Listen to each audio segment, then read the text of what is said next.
Hello. Bulletin. Today, the Chancellor of the Exchequer, the new person in charge of the purse strings of the UK economy, Rachel Reeves, has made an announcement, as the BBC put it, unveiling a 20 billion or 22 billion pound black hole in the UK economy, and as a result, making some changes to future plans, stuff that was on the books for the government and also for civil engineering projects. And you can probably tell from the title of this video where this is going. There's been an announcement on Stonehenge and the A303 tunnel, controversial tunnel project. What has happened, Andy? What can we say at this point? Well, what we can say is that it was slightly ambiguous when Chancellor Rachel Reeves made her statement in Parliament this afternoon, because she referred to a certain well-known engineering project on Salisbury Plain not being taken forward. In fact, when I came to look, and when other people came to look at the Treasury's policy paper called Fixing the Foundation's Public Spending Audit 2024-25, in section 3.2, about two-thirds of the way through the document, there is a rather important announcement. It says, reviewing the previous government's transport commitments. And I'll just cut to the chase. Direct quote, the government is cancelling the A303 Stonehenge tunnel and the A27 schemes.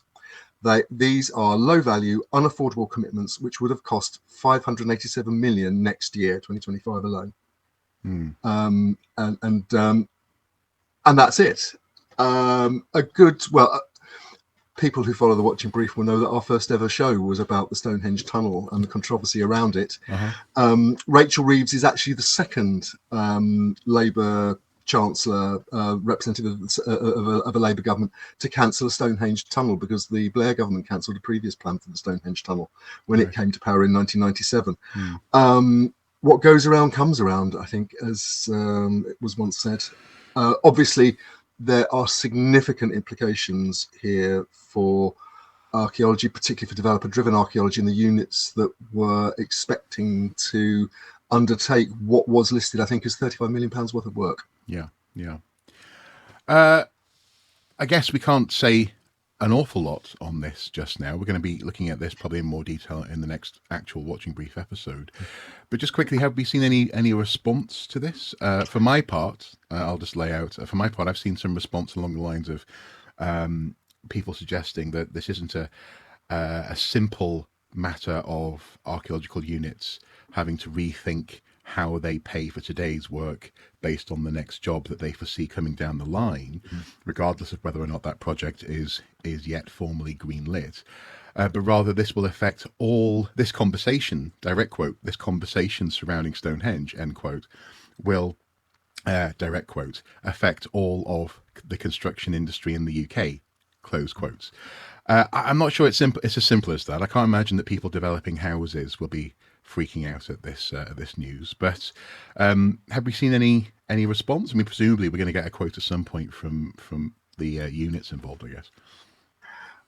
I think that's questionable, given that they've been very quiet up until now. I mean, Wessex Archaeology, which was the main unit that was connected with the actual developer-funded work, was heavily involved, albeit not as the active partner in driving the press and media comment when the work was announced by National Highways. And in all these things, these commercial contracts, comms is driven by the client, not by the unit. So watch this space, but I'm not expecting anything. On the other hand, of course, the Stonehenge Alliance, members of whom were very recently, as we discussed in the last Watching Brief, in the High Court, trying to get the project reviewed legally to see whether what had actually been given the green light lawfully by the previous Transport Secretary, Marc. They were very quick out of the traps this afternoon. They welcomed today's announcement by Chancellor Rachel Reeves to cancel the 2.5 billion A303 Stonehenge scheme. That figure of 2.5 billion is their figure. It's not one that the government has published. No. But they go on to say the Stonehenge Alliance believe the road should have been binned in 2020 when it was recommended for refusal after a 6-month examination for the damage it would cause to the World Heritage Site. However, the previous government's obsession with road building resulted in it approving the scheme despite acknowledging it would cause permanent and irreversible harm to the World Heritage Site. It was also grotesquely particularly expensive, but even based on the National Highway's own figures, the economic case for building it was fatally flawed. The road scheme would have been likely to create 50 pence in economic benefits for every pound spent, and that figure was questioned given the rise in developer costs and building materials costs and so on in the last couple of years. John Adams, who's the chair of the Stonehenge Alliance and was also involved in the court case, said, "This is a vindication of the works of so many people over many years for supporters around the world. National Highway's misguided project was called out for what it was: low value and unaffordable. It was also highly damaging. Now that it's been scrapped, we need to move as soon as the budget is there to ensure that, as a priority, local traffic is better managed and rail access to the southwest is improved." And that is actually pointing out quite an important issue, because the idea that the A303 was improved and de-ordered and made faster was seen as important by a number, many local people in the area of Salisbury and Salisbury Plain and around the Stonehenge and Avebury World Heritage Site. So that there was a genuine transport issue for local people, but the argument was the tunnel wasn't the way to solve it. No. And yeah, from the horse's mouth, low value. Yes. So okay, if not any official reaction from, for example, Wessex, has there been anything that you can comment on so far from archaeologists TM? I say that because obviously there was a big push back in December surrounding a anonymously authored open letter to dismiss opposition to the tunnel and in effect push the tunnel as being a great archaeological project. Have we heard anything at all along those lines? I think it's probably too soon to, certainly for any significant comments from either leading individuals or leading organisations. I think people like Historic England and English Heritage and the National Trust, who were backing the project, or at least not opposing it, will be taking some time to consider their position. I have seen individual comments along the lines of, it was support in the archaeological sector for the project was about recognising the value of the site, not the cost of the project. But obviously, meaning what? Sorry. Well, meaning that the heritage value of the site will be improved by removing the A303 from the immediate vicinity of the Stonehenge stones. However, that argument was questioned, but even by other archaeologists.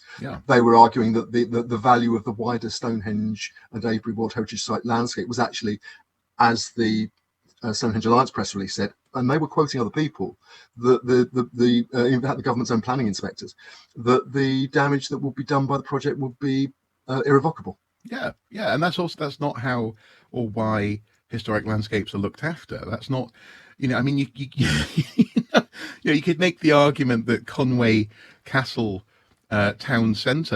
town centre could be cleared of modern buildings for the benefit of the most complete medieval town walls in Europe.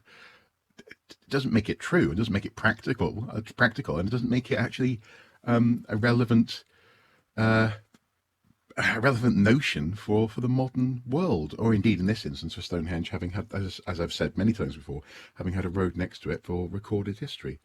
I suppose any final comment from you? I think just one thing really. This is a reminder that archaeology doesn't just exist in a world unique unto itself. It lives in the real world.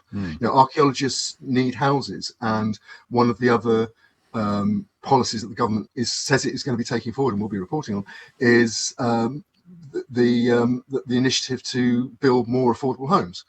And as a journalist, Christina Patterson, commenting when this was being reported over the weekend, she was on the Sky News paper review, and she said, again, this is from a layperson, but she pointed out that people can't live in a tunnel under Stonehenge. If the government says it's going to have to make difficult choices, this is one of the choices that it's made. And archaeologists living in the real world, we have to recognise that and move on. Okay, well, thank you, Andy. We'll return to this, no doubt, in a future episode. Undoubtedly.